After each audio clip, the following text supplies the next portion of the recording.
Hello there. Happy Saturday. Happy Career Saturday. Welcome. I hope you enjoyed today's Facebook Live. The topic for today is how to successfully change careers after 40 and how to road test that career change. So before we begin, I'll introduce myself for those of you who don't know who I am. My name is Yvonne Akimoden.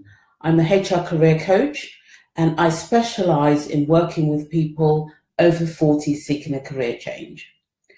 So, as I said, today we're going to be talking about career change and how to go about it in a way that you can explore your options before you fully commit to them.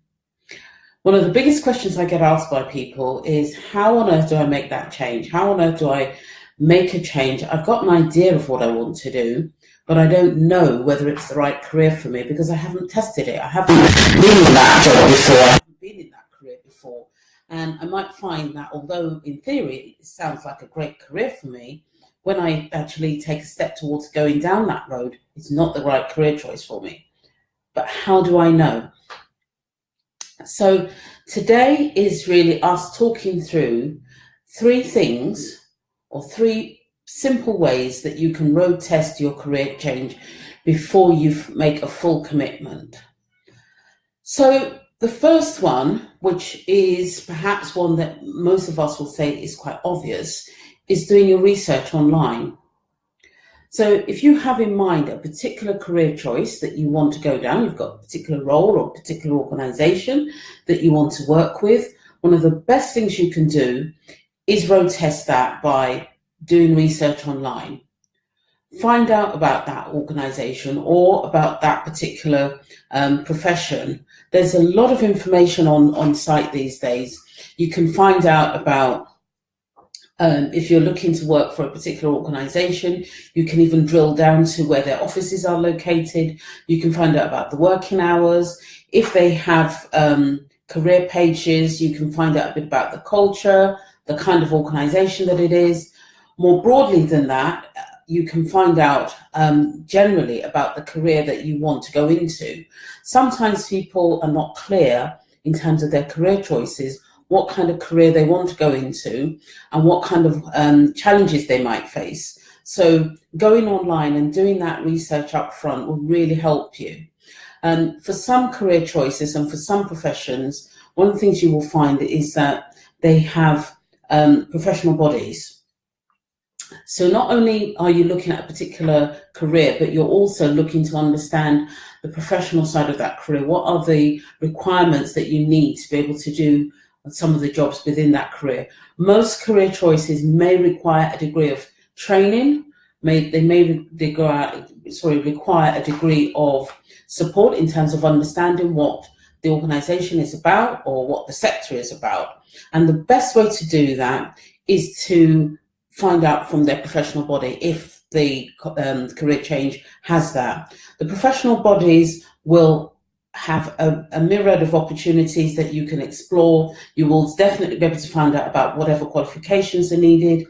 You'll also be able to find out a little bit about the kind of opportunities that are coming up.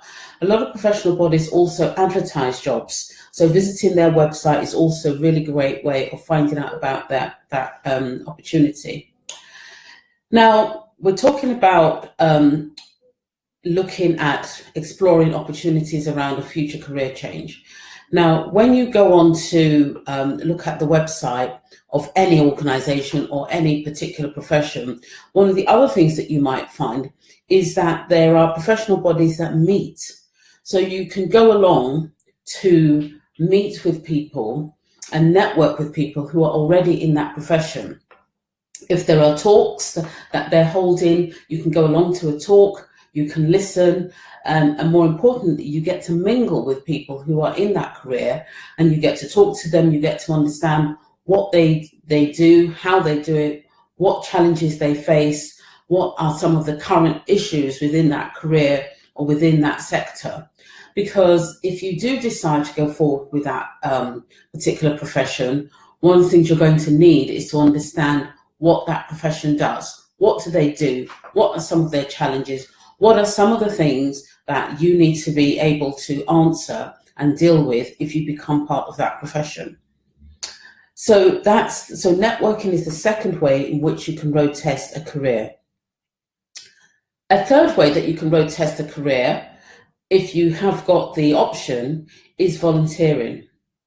Now, depending on the kind of career that you want to go into, a lot of careers welcome people who want to volunteer. And for some of us, it's easier than others.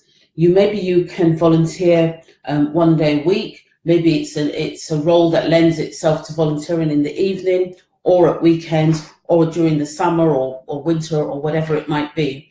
But if you do get the opportunity and you are able to exploit that, that is fantastic, a fantastic way of getting hands-on experience, because you're in the field, you're doing the job, you're talking to people, you're watching and you're learning. The downside, of course, when you go down that road is that you do not get paid for your time. But just think about it.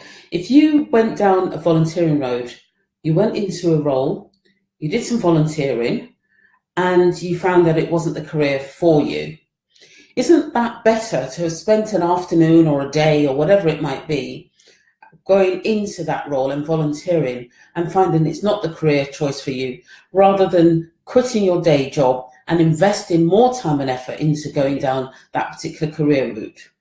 So volunteering is a really powerful way to really explore and look at a career option for you. So those are the three options that I would recommend you look at, and you will find which one works best for you depending on your circumstance. Certainly there's no excuse for not doing something online. So you've got, at the very least, you can explore the online websites, you can look at membership organizations, you can look at particular companies or organizations within the sector. And if you get an opportunity, you may even be able to make some connections. The second one we talked about was networking, and that is really powerful, because if you do network and you make connections, you make friends, you make contacts, when the time comes for you to transition, you've already got contacts in the sector, and they might lead to job opportunities for you. And the third one, which is, in my opinion, by far the more powerful of all three, is the actual doing, and that is by volunteering. And there are organisations out there, reach.org UK is one such organisation, reach.org.uk. They are an organisation, and all they do is they look for volunteers to work within the not-for-profit sector. So if you are interested in working in the not-for-profit sector, that is a really good website to visit, and they will facilitate any kind of volunteering opportunities. But there are other organisations out there that will help you and can assist you in finding opportunities where you work alongside specialist organisations or sectors. And those ones, one of them that springs to mind is VIVO, VVIO, VIEW, VIEU, rather. VIVO is another one. That's another great organisation, and what they do is they find opportunities. So if you wanted to go into a particular field, they will help you find opportunities in that field. So you can go in and you can explore, you can spend a week or so working alongside someone who is in that profession, because there's nothing like first-hand experience. So if you're nervous or you're worried or you're anxious about finding a career and starting out in a profession where you don't have the background, you don't have the experience, go in using one of those routes to find out and do your homework and make sure that you're confident and you're satisfied that that career choice is the right one for you before you jump in with both feet and make the full commitment. So I hope you found today's Facebook Live of value. I hope you found it interesting. I hope that the tips that I've given, you will look at them, and I hope they will be of use to you. As I say, I'm a career coach and I work with people over 40 who are looking for a career change. And if you'd like to be part of our Facebook group, which is Career Changers Over 40. I've put the link on this video. If you'd like to be part of it, we'd love to see you in our Facebook community. If you have any questions, please post them and we'll try and see if we can answer them for you. But certainly we'd love to see you in the community, and I hope that your Saturday and the rest of your week goes really well. So thank you for watching this video.